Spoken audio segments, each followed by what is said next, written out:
Thank you.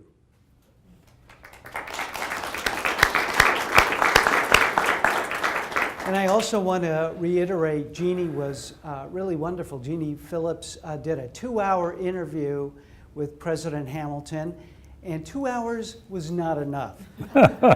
So, but also I want to thank Dr. Jim Johnson, current UA president, who provided his doctoral dissertation that covers many of the years when he got here. So luckily there was some continuity in my research. So I want to thank and acknowledge both of their help in today's presentation.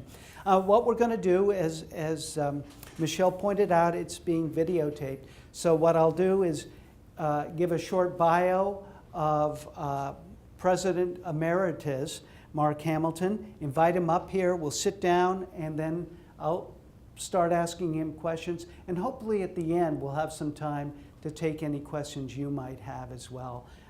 He'll have a microphone, I'll have a microphone, and I'll circulate a little bit among you if we can, if we have time for that. So let me begin. UA Emeritus President Mark Hamilton grew up in Florida.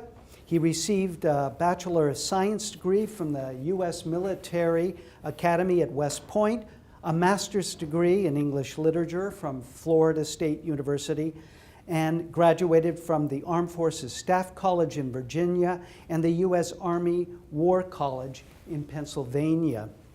Within days of graduating from West Point, he married his high school sweetheart, Patty.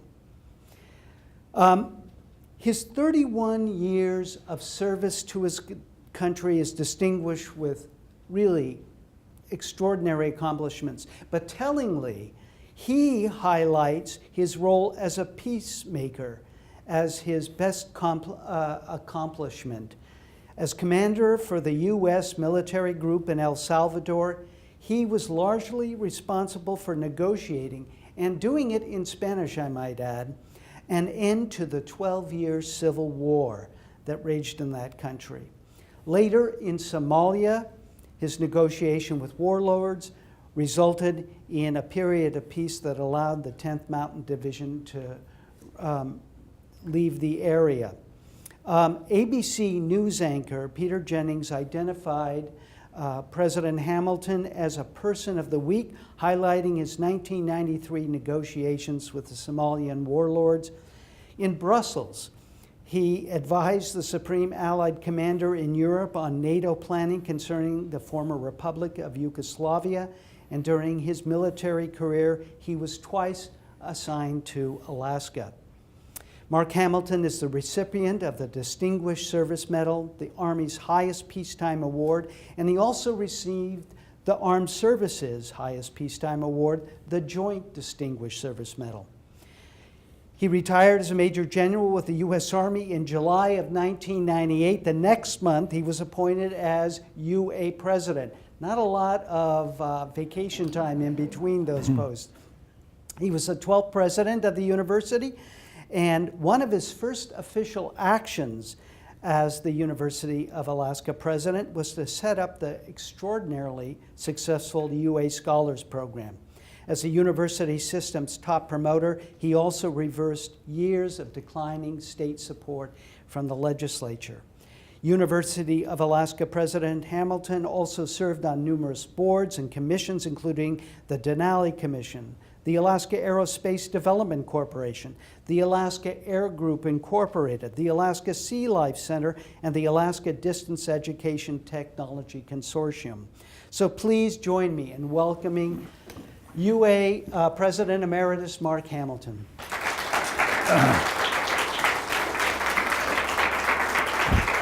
Thank you. Quite an honor. So let me, fire that up. We're ready to go. And I think so.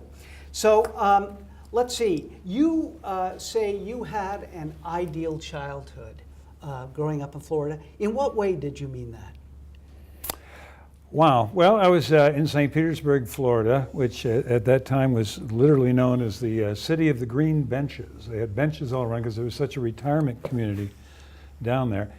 But all of them had on their minds, besides relaxing and sitting in the sun, that they really needed to take care of their youth. So there were huge opportunities for youth.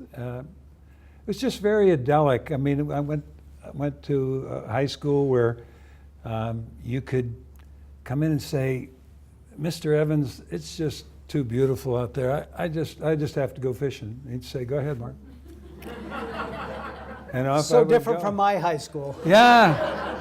Yeah, of course, I mean, in those days, they would also, you know, if you stepped out of line, I mean, they'd paddle you and, you know, all that, but they were friends and tremendously respected. So it was just kind of ideal. And, you know, I had a mom who told me I was smart and funny and clever and handsome and could do anything in the world. And I never disagreed with my mother. Well, you mentioned fishing, and I know you're an ardent fisherman and love hunting. Did you grow up with those activities? Fishing, yes. Hunting, no. No, I didn't hunt at all until I got to Alaska. But fishing, you know, you're talking about this is back in the days of leather helmets. I mean, gasoline 13 cents a gallon. That always has people kind of. But if you mowed a lawn in Florida in that horrible heat, you could get, depending on the size of the lawn, you could get 25 cents or 50 cents to mow a lawn in 95-degree heat. 95. But you could go fishing for a thing, we called them speckled trout. It's actually a spotted weakfish, but in any case, Pinellas Seafood pay you 25 cents a pound for that thing, raw, uncleaned, and everything else. So you go out there, have a great day fishing. We rode all the time, so that kind of helped build you up a little bit for football and everything. And so you'd make, you know, by the time we split it, you'd make like 2 1/4. Well, my God, you would have, you know, mowed yourself into oblivion for 2 1/4. It was pretty wonderful, actually. Now, is this true that in 8th grade you spotted your future wife, Patty, and Absolutely said, true. I'm going to marry her? Absolutely true. Yeah. I was walking along with a buddy by the name of Rick Viet, and I said, Rick, who is that girl over there? So her name's Patty Behrens. And I said, believe I'll marry that one. Now, of course, this is back where nobody has had a date by the 8th grade. I mean, nobody. And we actually had a date in the 9th grade. My mom took us to the dance. And a number of your cohort in West Point also had high school sweethearts, right? It was pretty much the trend. Yeah. Pretty much the trend. Well, let's talk about that. Now, what a prestigious place to go to college. How did that work out? Had that always been an aim for you? No, it really hadn't. And I had kind of the whole wrong image, I guess, of West Point. This is a time where, like 3 years before I graduated, Pete Dawkins is on the cover of Time magazine. I mean, this all-American Heisman Trophy winner, West Point. I mean, just this god, you know. And so, but what happened in those days, and it's thank goodness, because I have no idea what would have happened today. I feel terribly sorry for the people who were in that circumstance. I was far and away the best running back in the state of Florida. I mean, what would happen today is you'd be McDonald's All-American and all this kind of. In those days, Bear Bryant, Alabama, was defending national champions. He signed me, and so I was going to go. But then West Point said, we'd like to come here if you can get an appointment. Well, I mean, the idea of going to West Point, it was no contest at that stage of the game. I just said, I'd really rather go to West Point. Whoa, wait. Your dad was a Naval Reserve officer. What gives? I mean... The last time he ever rooted for Navy. Well, West Point is known for not only producing strong academic leaders, but leaders in the big L, capital L of that word. How did they go about that? What did you learn at West Point about leadership? Well, there's a number of things that you learn. I mean, first of all, it's just as simple as this. They work at it. The Army works at it.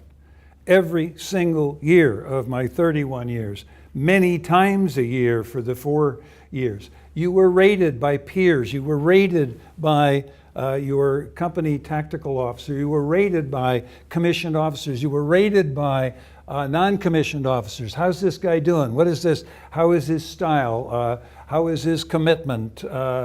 Physical? What's his physical? I mean, on and on and on. They work at it hard. And leadership is a skill set to be developed over time. It's not something books aren't bad, but the practice ultimately will make this happen.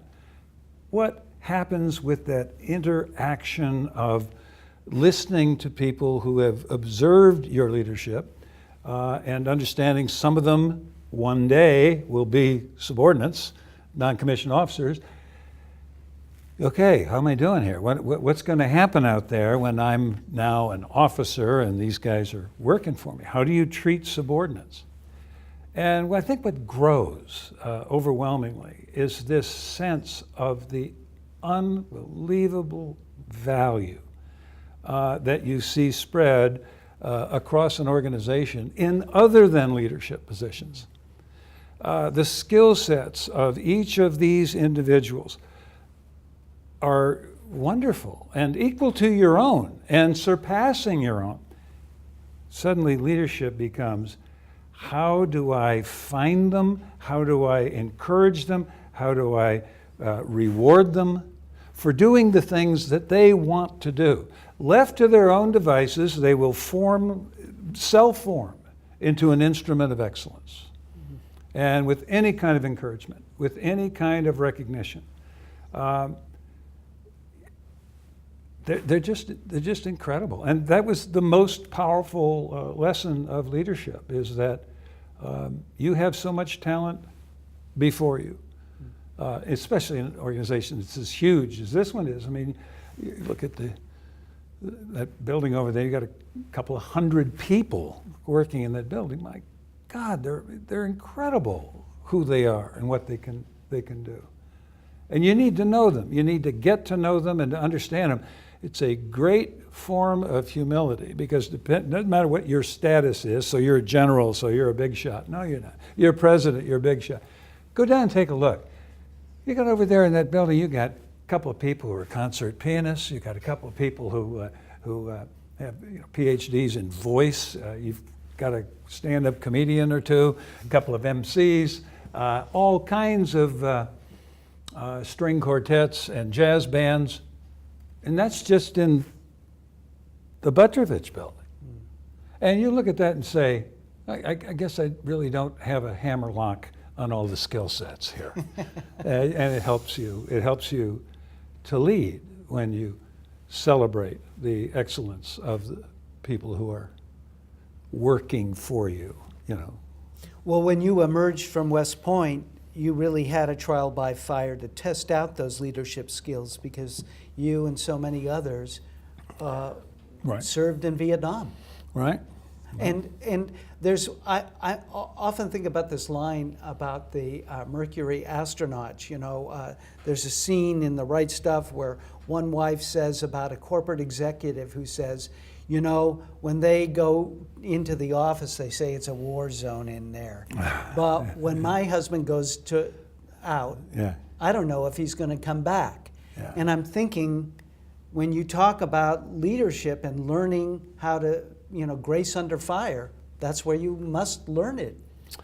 Well, it certainly brings you face to face with the results of decisions. Mm. But it's always true. I mean, it's just different in the magnitude. I mean, you make a bad call and it can kill somebody, as opposed to making a bad call and it slows down your organization, or it stops them from being excellent in a way you can. The problem is the first one is something that you'll carry with you for the rest of your life, where the second one, most people will forgive you if you just go, oh, sorry, seemed like a good idea at the time. Mm-hmm. You know, that kind of people will let you off very easily, as long as you don't try to fox them. I mean, if you screwed up, tell them. The problems, of course, with war is that it's just so terribly permanent. Mm. That's the thing that happens. Well, I'm really interested, you really target your work in El Salvador as a peacemaker, as the high point in your career. Talk a little bit about what happened there and in Somalia, because the results long term were very different Very between different, those. very, very different. Well, I'll tell you, it was exciting for several reasons, one of which was it turned out okay. I mean, especially, El Salvador, I don't think with any close comparison, is the greatest example of a peace ultimately monitored by the United Nations. The guerrilla force ended up electing the mayor of San Salvador and then ultimately elected the president of the country. I mean, so rebels turn into politicians and ultimately it all works out. So it worked out beautifully, and that obviously makes you feel different. But the whole experience was trying to find comfort in a circumstance where I had no more idea than a chicken what I was doing. I mean, there are no books on this. And you'd think the State Department, they have no books on how you make peace. They actually are a terribly aggressive organization. I mean, they have these weapons. They can hurt you with economically, they can hurt you politically, they can hurt you militarily, and this kind of thing. And they end up, and I've teased about this, but I swear it's true. I mean, they have this carrot and stick approach, and the way they work it, very typically, is they beat them with the carrots and make them eat the sticks. It's true. Yeah. It's true.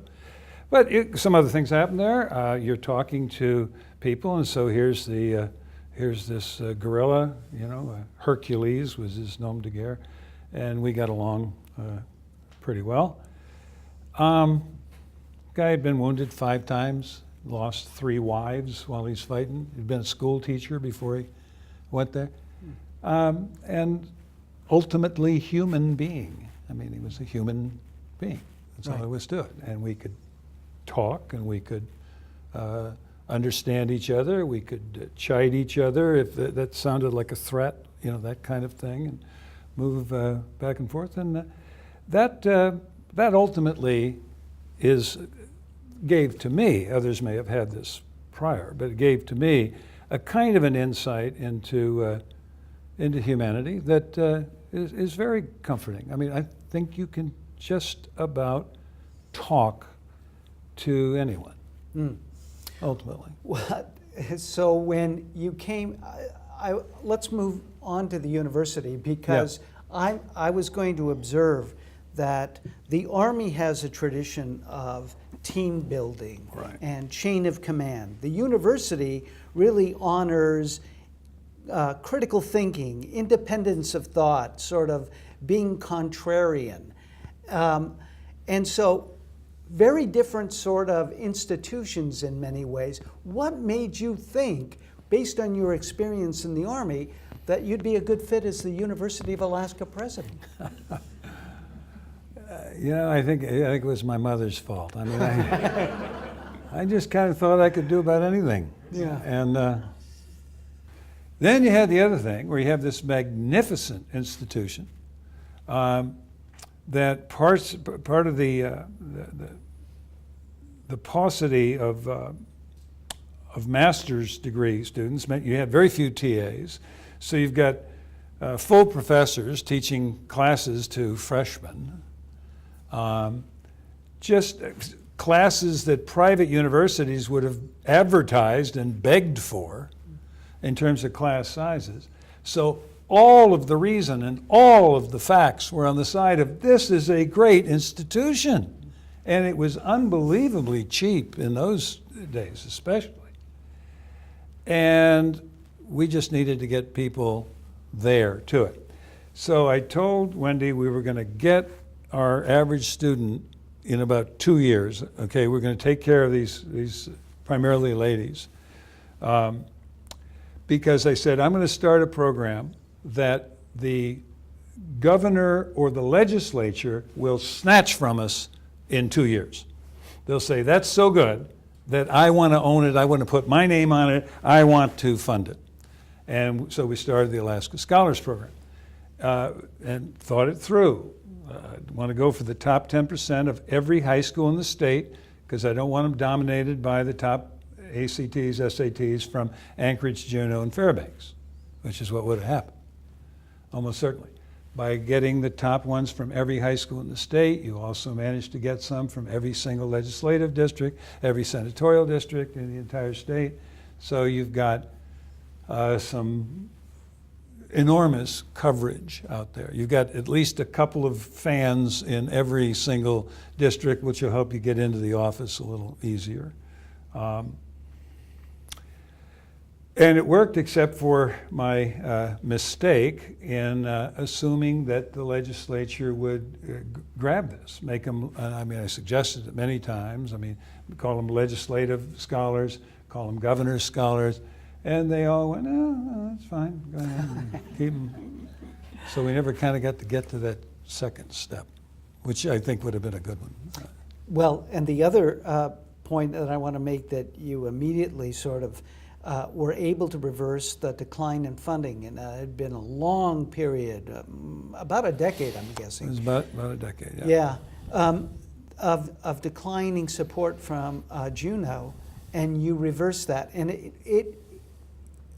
am I right in assuming that one of those leadership skills, when you were talking to Jeannie, you mentioned about the importance of forming a team beneath you and having that, and then allowing you to move forward with these initiatives? Would that be an instance where you think that past experience might have come into play? And talk about that effort to work with the legislature. Okay, well, there's a series of things, and one of the things I talk with Jim Johnson about this very often. I mean, remember I told you the Army works at this, the leadership thing. Well, being part of that and living with it all the time, I mean, I do a continuing assessment of kind of my leadership, and you have to be very brutally honest with yourself. I mean, did I do something wonderful, or was it just the circumstances? I mean, you really have to be honest about it. Well, we had a series of fantastic circumstances. We had a very conservative legislature who was just tickled pink that they didn't have to talk to an academic. They actually had a general in charge of it, okay? It's true. I mean, they really kind of welcomed me. I knew absolutely nothing about the protocols of talking, even though I actually testified before Congress. There's a lot more little protocol, I mean, through the chair, come on.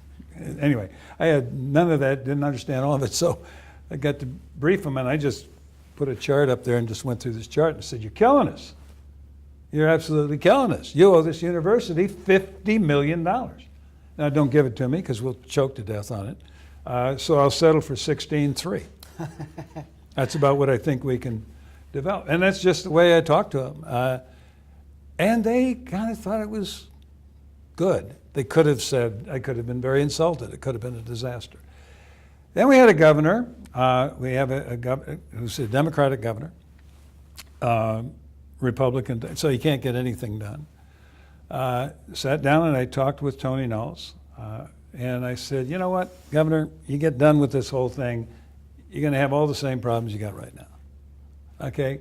It's very difficult for you to fix some of the issues that are at that state. But I said, you know what, you and I can fix the university.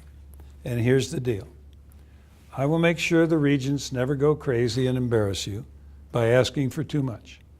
Your part of the deal is, whatever they ask, you will put in your budget. And we shook on it, and he did. So every year we went in there with the regent's request reflected by the endorsement of the governor. It gives you a lot better chance to break forward. But the good breaks aren't over yet, okay? Knowles passed, and I've been a Republican all my life, but I mean, I'd vote for Tony Knowles tomorrow. I mean, I thought he was fantastic. He signs the thing that says that the oil companies have to give a certain percentage of their profits to the university. So I was in the first meeting, sat down with him, we talked, said, okay, and I very dutifully said, if you have the opportunity I mean, you give the university some money. You have the opportunity to say how that's spent. You can say, I want this money spent on the petroleum engineering program or something like that. And they said, no, we just thought, we just give it to you. Well, my God, you know, I mean, there's all kinds of jokes about herding cats. If you got a big sack full of catnip, it's not a problem. Okay, guys, here's what we're going to spend money on. The programs that do boom, boom, boom, boom, boom, boom, boom. We're going to do, that's where we're going to spend the money on. If you have a program that fits that, bring it on. If you don't apply. And people responded because they can do. I mean, you challenge that faculty to do anything, they could do it. They could do it. They were tremendous, and we tried to get people on our side. You know, okay, we have the students, and so they were kind of on our side. Then we tried to get the people who hire our graduates on our side, and they were thrilled with that. I mean, Well, yeah, you forged a lot of great partnerships with Commerce and industry in order to identify the needs of the state, didn't you? We talked to, I'll tell you what we did. We went to the Department of Labor, here's our most needed jobs in the state, and we kind of put those out again to the faculties. Can we address any of these? Obviously, nursing was the first. I mean, I literally have sat over here at the hospital, and they, because it was a nice gesture, threw a checkbook in the middle of the conference table and said, we need more nurses, what'll it take? And in this case, we actually did that. We actually get more nurses, ramped that up. Engineers were a similar thing. It was harder to do the engineers, much harder. It was harder to get a second bite of people who were prepared to do it. That's why those began. We had the facilities, we had the professors, we didn't have the crop of bright kids that could do it. But just trying to get people on your side. And it was all about that simple. I had plenty of time to go out and try to make friends and influence people, because the organization, the talent here was absolutely unbelievable. I mean, Wendy Redmond could have run the university by herself. Actually, Darlene Meyer probably could have run it by herself and would have had Wendy to help her. And everything was just kind of stacked, you know. And we have Pat Pitney, great budget person, and right behind her is Michelle Rizek. Okay, and so you got J.Mo Parrish and the thing, but behind him you got Hostina. You got Jim Lynch, and then we have to bring in Myron Dosh. No, Dosh was but Myron was there. But in the meantime, we got Joe Beadle in there. I mean, so the whole thing was. I got Jim Johnson, chief of staff. Jim. I'm surrounded by all these people who are. This is not a joke. This isn't any humility. I mean, these people are a lot smarter than I am. Every one of them.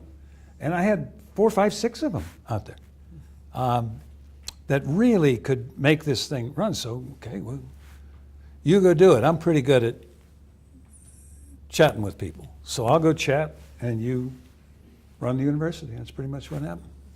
Well, one other piece that I want to acknowledge, because they don't often get recognized, are the regions. And I'm guessing at some point when you're talking about all the pieces that have to be in play and work together. And you've always seemed to have, with the Board of Regents, good working relationships. So they must be integral, too, to the overall success of the program. Jeannie, are you smiling?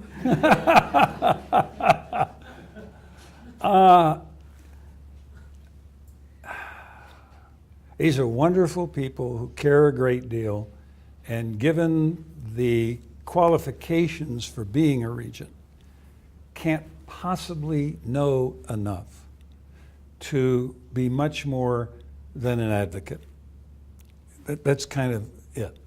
So you give them all kinds of respect for the fact that, this is a long 8 years, multiple times a year. This is tough. I mean, you gotta feel something for people who are willing to give it, but they have to be a little bit controlled. I mean, a little bit. They have to understand the ramifications of their decisions. And I have seen some actually really close ones that were turned at the last second that you just shake your head and say, that's just unbelievable that anybody would even considered doing that. So I was always a little, I felt like I was defusing a bomb most of the time with them. As much as I respect them, and I do. Yeah. They were different human beings when they were in a crowd with the students listening or open mic or something, a different group of people. Yeah. Well, I want to turn now to more perennial issues, and one of them is, I think, two sides of the same coin. When we ask students to come to the university, we really want to present opportunities, open the world to them, explore possibilities they might. In essence, we want to provoke and challenge assumptions and make that. And yet right now, it seems from either side, the left or the right, political correctness or the ability of freedom of speech on campuses is being challenged like never before. Do you have an insight into that, or do you have any thoughts regarding that? Oh, I have thoughts. I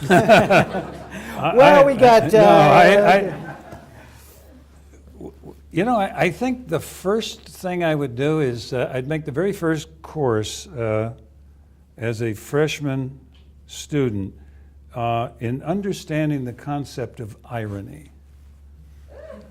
Because I watched the efforts, and okay, you must have noticed that.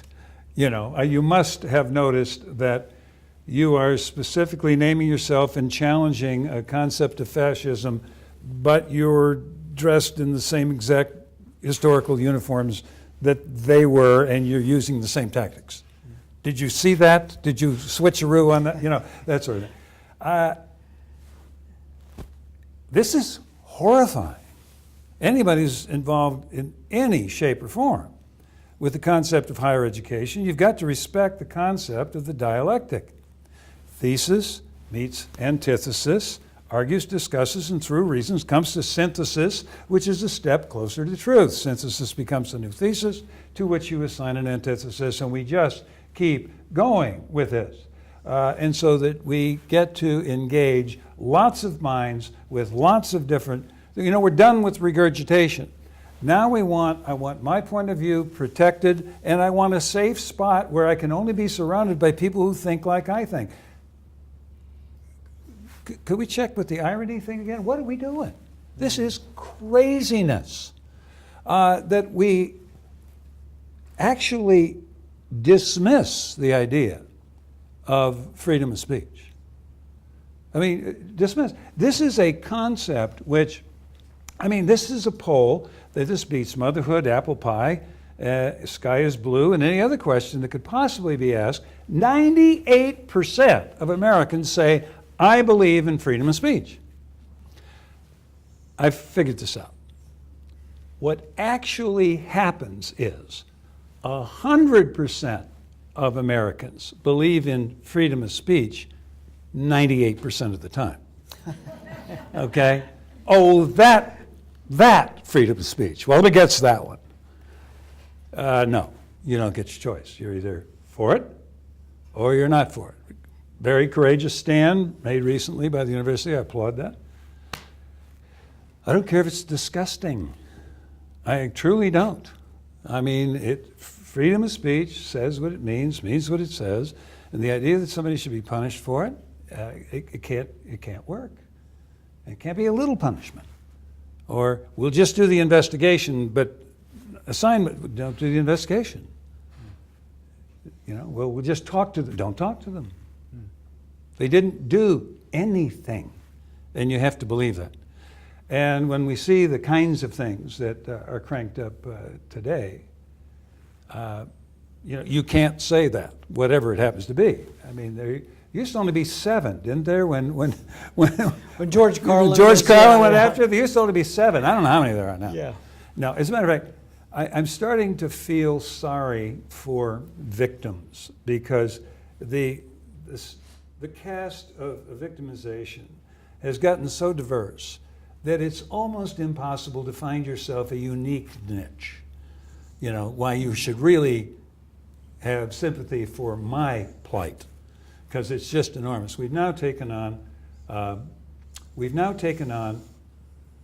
brand new concept, and I think it's because that the concept of victimization has been so diluted. We have now gone to victimization by proxy, which basically has funneled the biggest contributor currently to global warming, and that is candlelight vigils. So what happens is, to show solidarity with whomever happens to be the victim of the week, you light candles and therefore demonstrate. It's pathetic.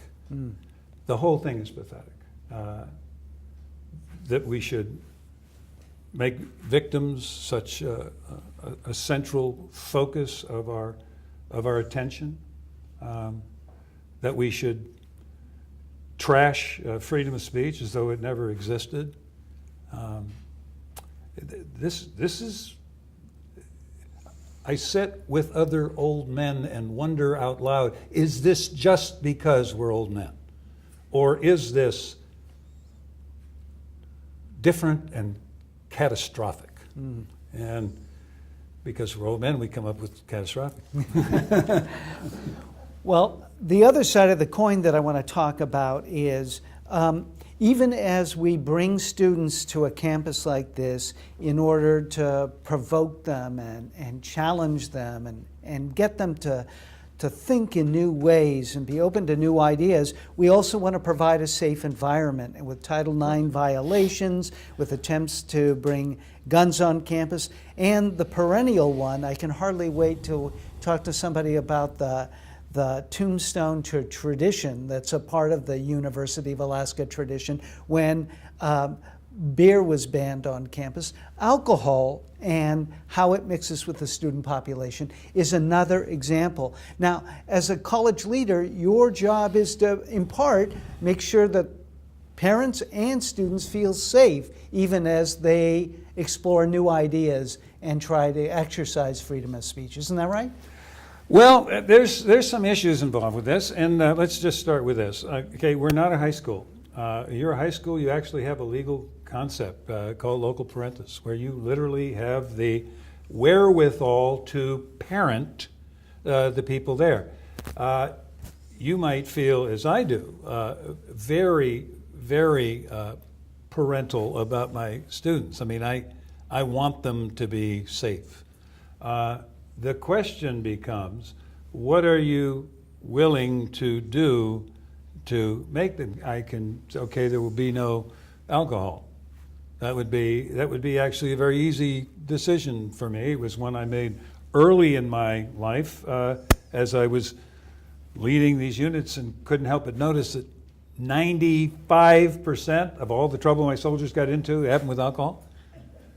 I mean, so you just kind of look at that, and I just didn't drink for years and years. Then I went to El Salvador, and they make their own Coke, and it's just absolutely syrupy. And I tried a beer and said, God, is that good. So I kind of weaned myself back out of it again. But alcohol is not a pleasant event mixed with young minds and high hormones. It just doesn't work very, very well. But I'm not their parents. And you have to understand, you're not their parents. And you can't do things that are parental because part of it is try it. Let's spread your wings a little bit. Let's see what happens. Let's learn from this. Most of these things can ultimately be overcome by reason, by example, by experience. And if you can try to set you set a stage certainly for some of the far end things about when you're having drinking parties and assaulting women who are unconscious and this kind of stuff. I mean, that's simply criminal. Okay, we're no longer dealing with social experimentation. We're dealing with a criminal act, and it needs to be crushed, identified, crushed. We won't deal with that. But then to go, okay, so no alcohol, don't think so. Given the alcohol, you know, I'm not afraid of guns. I know a lot about guns. I've used guns. I feel comfortable with guns. But I don't want them on my campus. And as I told the folks who were advocating that at the time, I said, you know, ultimately you would win this at the Supreme Court, and I'll take the case there. I'll fight it as long as I can. And the reason, very simply, is you mix the alcohol with the youth, with the, and it's disconcerting to me what can happen. There's lots of reasons why you shouldn't. I mean, good, solid, logical reasons why you should not have guns on campus, and that is the route that you would have to make to avoid any place that serves alcohol, anything that's near a child care center, et cetera. You could draw the map around the university, and that's what you'd have to do in order not to be carrying in statutory limitations associated with these various things. So it's not practical to do it. Some other perennial questions that the university faces. We're in the largest state in the nation, and we have been promised land to help finance the university since its inception, and yet we still do not have anywhere near the land that was promised. Any observations that how that played out? I got a couple of them. I think Frank Murkowski, he tried for almost all of his 20 years to make this happen.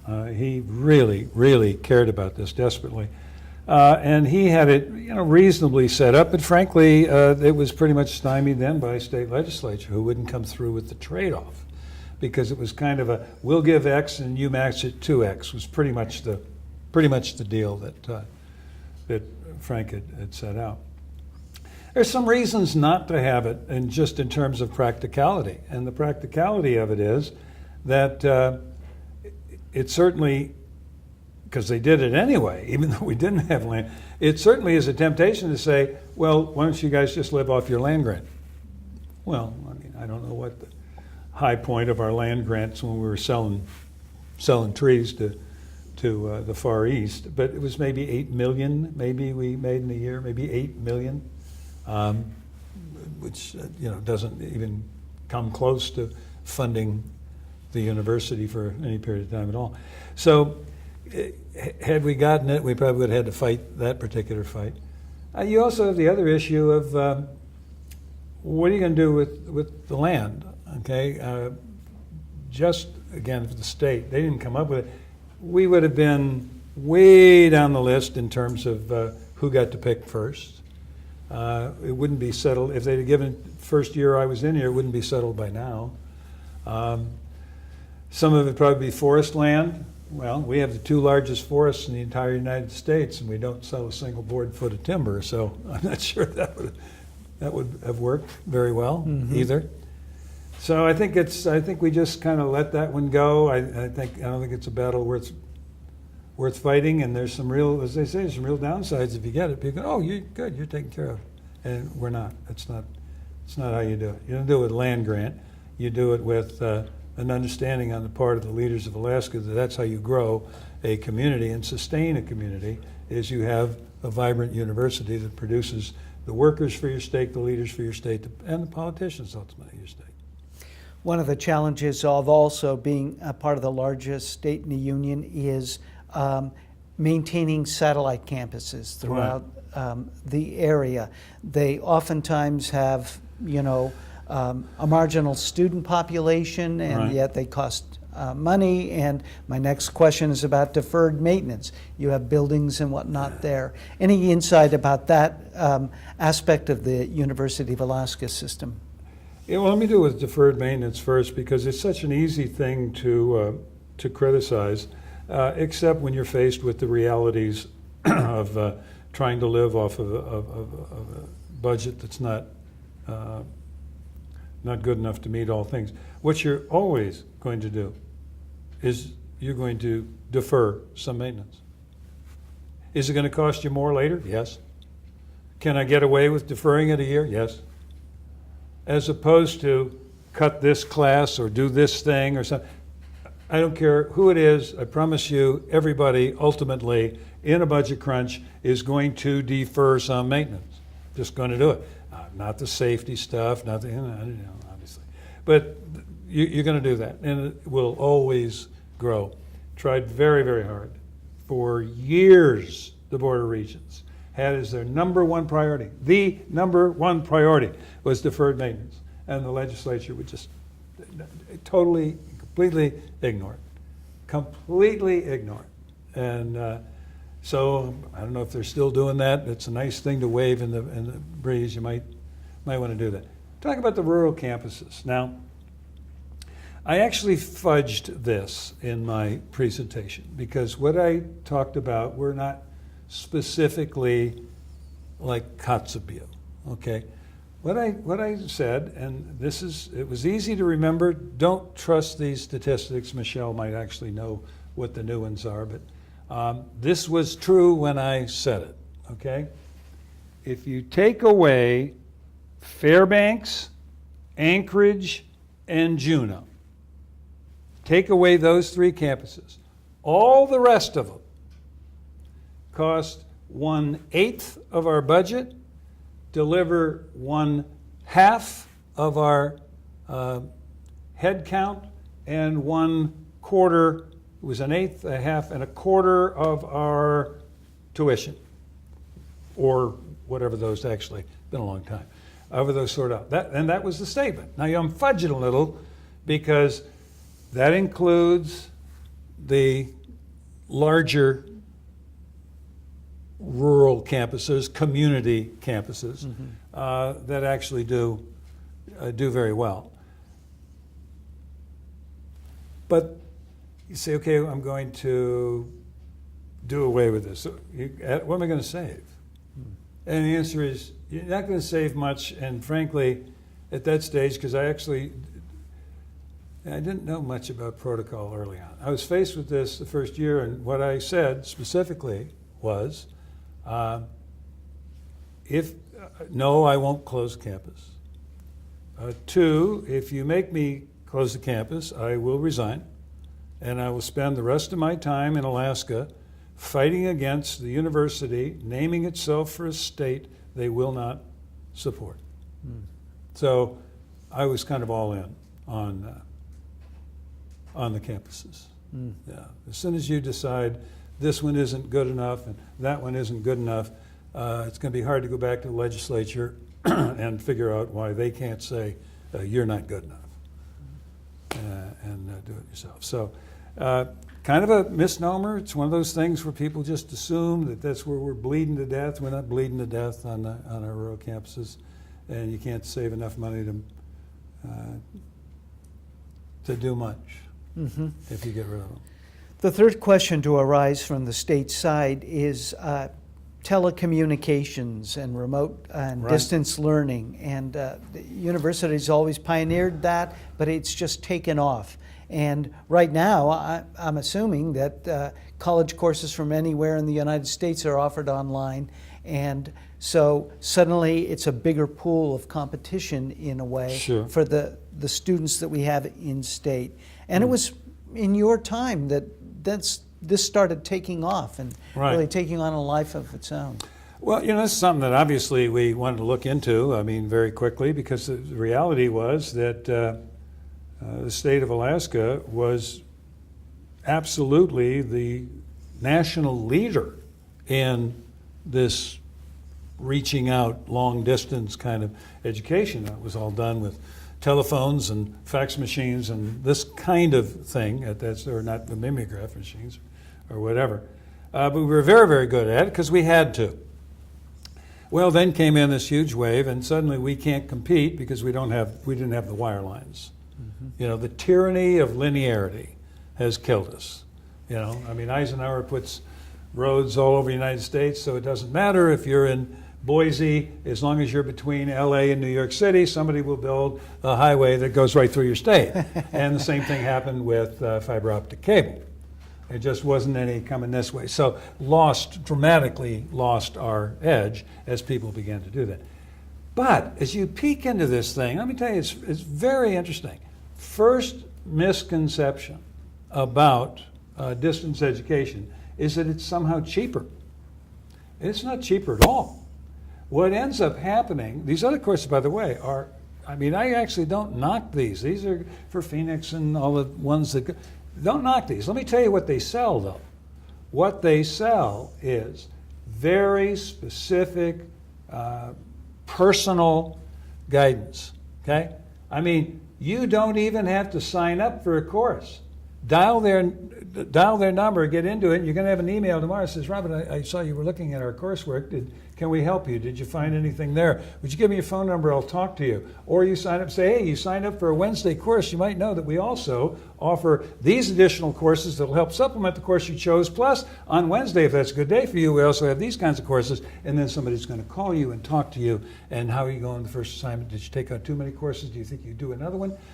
And they're talking to you, real humans back, and you're paying quite a bit of money. Quite a bit of money. But for the people who want that, need that, respond to that, I mean, they're pretty much take them when you can, take them at 2 o'clock in the morning, do what you want. But distance education is not a panacea. It's just, it's something that, frankly, our faculty still is not terribly excited about doing it. Most of them would rather be in a regular classroom and that sort of thing. We have some who do it and do it very well. We have some people that it serves very well. But the idea of saving a bunch of money by going all into that it's a misnomer. At least it was when I was there. Well, before I open up the questions to the audience, you had such a long and rich career here with the university, and we've only touched, the tip of the iceberg on many of these issues. Are there elements, points, programs, people that stand out for you from your time here as the University of Alaska president that you want to talk about, that no one asks you about, or you think, I wish somebody would ask me about this? Well, I mean, one of the things that just fascinates me is to look at the team that is currently in charge of the university. I mean, I know the overwhelming majority of these individuals. It's a good team. This is a very, very good team. Very high on the intellect scale of it. Very high on the work effort. Just the amount of time that these people, because I know them and I know their work ethic, and it exceeds my own. There's no question about it. They work very, very, very hard. And I don't meddle on these things at all. I'll tell you what, I learned this in El Salvador. Your alumni will kill you. Okay? I mean, the articles we'd have written by people who had been in El Salvador 3 years before, telling everybody exactly the way it is, and totally wrong. Everything's changed. They haven't got any idea what's going on here. Well, that's be the problem with former presidents. Right? Don't come in there and give any solution. What I say is, I don't know the facts. I know this. I know the team, and it is a magnificent team, and they can lead this university forward, given some kind of break. I mentioned many that I had moving in. There needs to be a break in this, and it could be as esoteric as an epiphany, that people go, "Oh my God, what are we doing?" And maybe we can help that happen a little bit. And maybe we finally resolve, some of the issues associated with this bizarre economy, which, we've all known and understood for years. I mean, it's not like Scott Goldsmith didn't tell us 20 years ago, you really need to get something else besides oil because, but we didn't, and there we are. And, but the only times I really ever get asked about the university, that's the way I answer it. It's a great team. Yeah. Great team. Well, hearing you respond that way, I thought I did have one other question for you, and that is when you had your choice of secondary degrees to go for, your master's degree, you went for English. And I have a friend who's an English prof and understandably thinks it's the best subject you can study because you study text, complex characters and conflicted and whatnot. What's your take on why go to English, and has it helped you? There's no question. No, I would agree with your friend all the way around. It's been enormously successful. I can tell you, I remember distinctly that I was asked a very similar question by Peter Jennings' crew over in Somalia, and I said, well, I think somewhere between the Bible and William Shakespeare, I've learned enough about humanity to be able to touch these people. And it is nice to understand those things and have gone through it. But the way it actually happened was, what happens at West Point is if you're like really good in the class, they'll write your name down in a little book, and then later on they'll say, how'd you like to come back here? So I was asked back in Spanish, I was asked back in physical education, and asked back in English. And with Spanish, you went to Penn State University, and then you had a year in Madrid, and then the phys ed department said, we'll give you 2 weeks to get in shape. And no, actually, you went to Duke. They had a wonderful thing. If I'd have known now. Anyway. And then English just had, there was a phone conversation. I called up the head of the department, and I said, okay, you've offered me to come back in English and everything. Where do you want me to go? And they said, well, here's the question. Do you want to be an English professor or do you want to be a soldier? And I said, well, I'm sorry, but I actually want to be a soldier. He said, well, hell, go anywhere you want. And I said, I'm at Florida State University. He said, wish I were going. So off I went. And you still write verse, don't you? Oh, I do. Yeah. I do. And enjoy it. Enjoy it tremendously. Well, University of Alaska President Emeritus Mark Hamilton, thank you so much for talking with me. Fun. I'm going to circulate among the people. If you have questions, I will come with you with the microphone and we can see what we can fit in here in the next few minutes.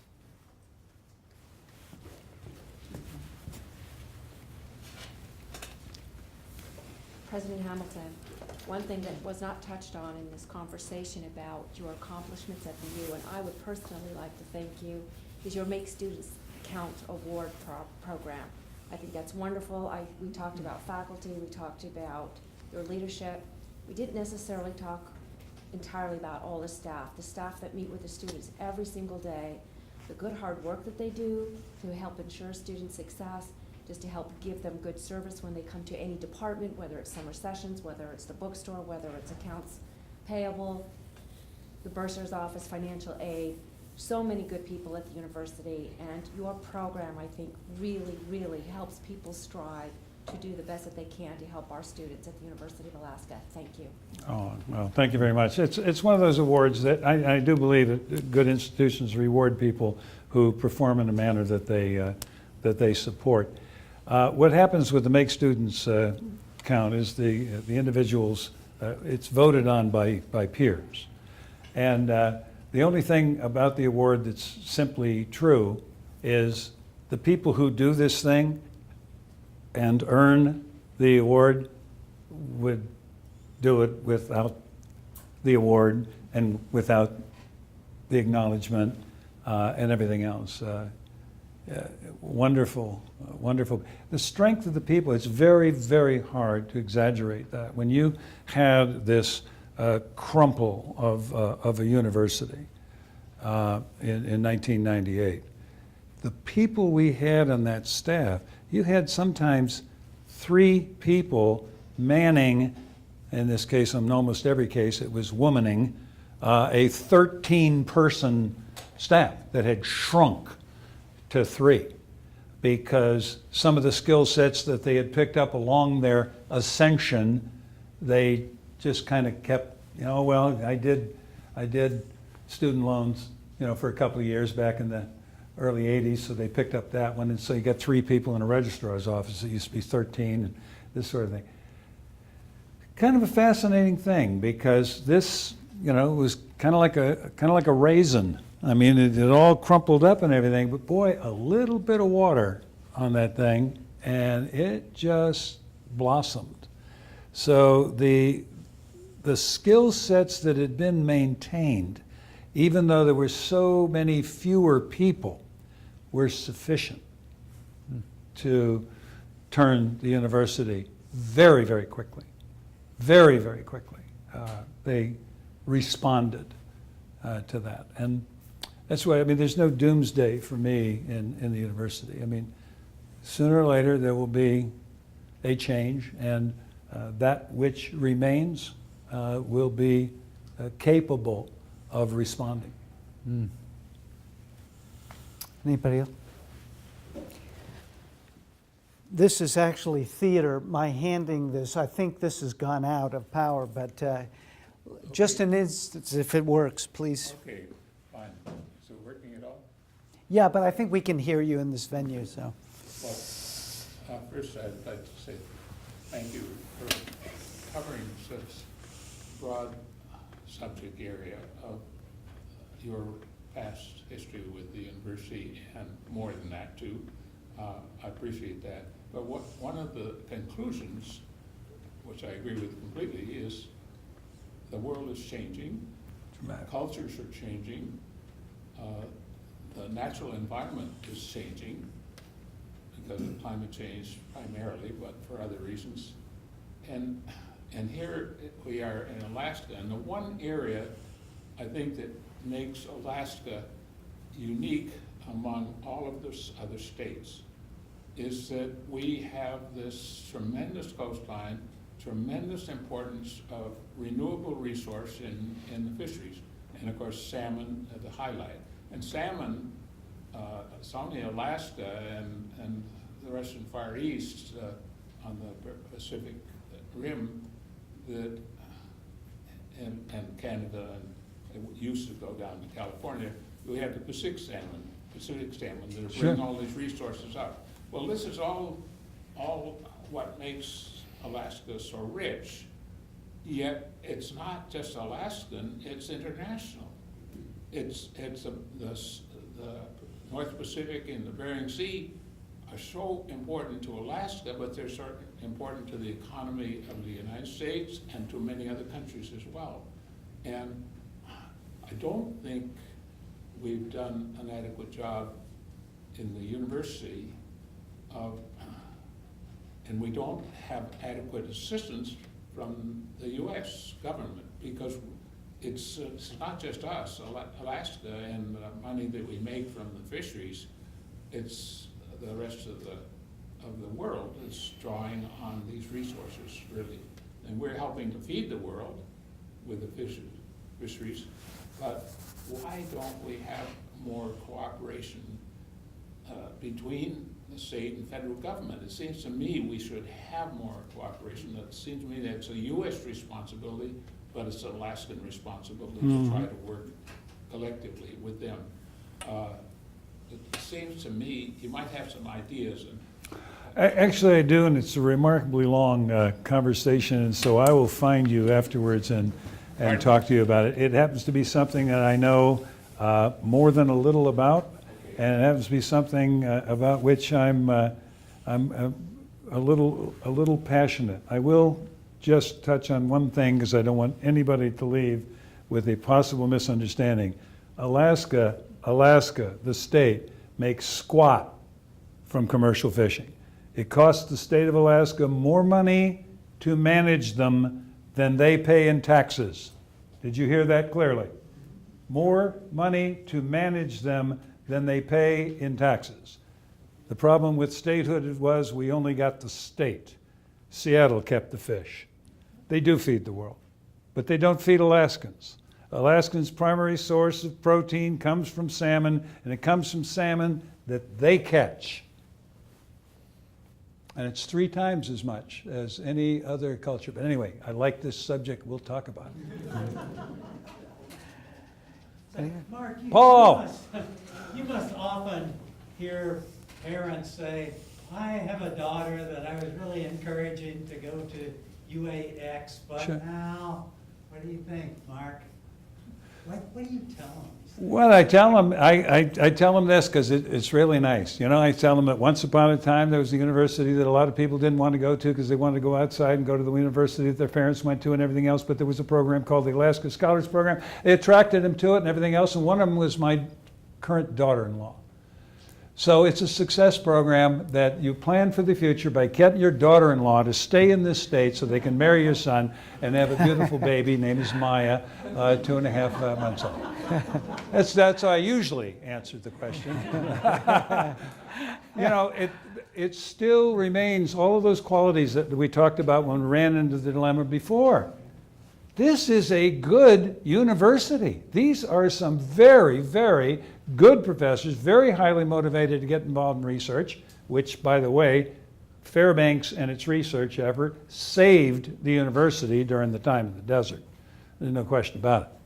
No question about it. I mean, their ability to live off that money made a huge difference to being able to, frankly, pay professors a greater portion of their salaries in other places rather than Fairbanks. So I hope that continues to be that little salvation piece. But it's a great, great institution with everything's good, the size of the classrooms, the quality of the folks, the fact that, again, we still don't have any huge number of graduate students, so there still are a lot of full professors teaching even undergraduate courses. It's just a diamond in the rough. What we've got to beat, and this is the problem with see, there's this evil that goes down in Juneau. They just can't stand to say, I don't believe in higher education and I'm going to cut the university to reflect that particular opinion. What they do is they say, I love the university, but the problem is, and they name off something that is almost always incorrect, minimum of exaggerated, but indicates no understanding of reality, no understanding of the circumstances. You know, they read in USA Today or something like that we were, 290th in graduation within 6 years. Well, hello. I mean, many of our students aren't planning on a baccalaureate. I mean, but they jump on that and say, that's my reason for cutting the university. Well, the great problem is all of those things are out there. I talked to a member, not to be named, I talked to a member of the Board of Regents who, in one exchange, in less than a paragraph of utterance, quoted 3 of these things that I used to call the cocktail party one-liners. These are things that people try to show some intimacy with the circumstance by telling you all the things that are wrong with the university. Serving Regent hit me with 3 of them. So there's 19 years of preaching that didn't work. But that's what we have to fight. Yeah, you have to fight the rumors out there because I'm not sure why it is. I think it makes people more comfortable in not supporting the university if they can tag their lack of enthusiasm to some sort of, in this case, fiction. It makes them feel better. I'd recommend anybody to go to the University of Alaska without any doubt.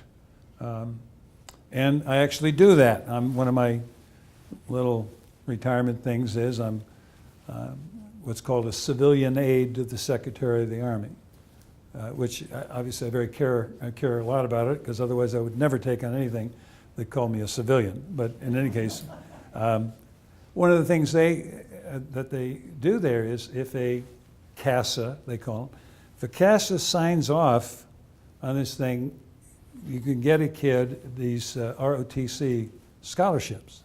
So I kind of work that, and I talk with your folks up here, Jim, and have talked to them about Major, and I can't remember his name, starts with a B, I think. But in any case, about those kind of, because as I talk to the kid, you want to go here. You really want to go to this university. You're gonna enjoy it, and you're also going to enjoy being a commissioned officer, so. But I do recommend it, and will continue to recommend it. Larry Hinsman? Hi, Larry.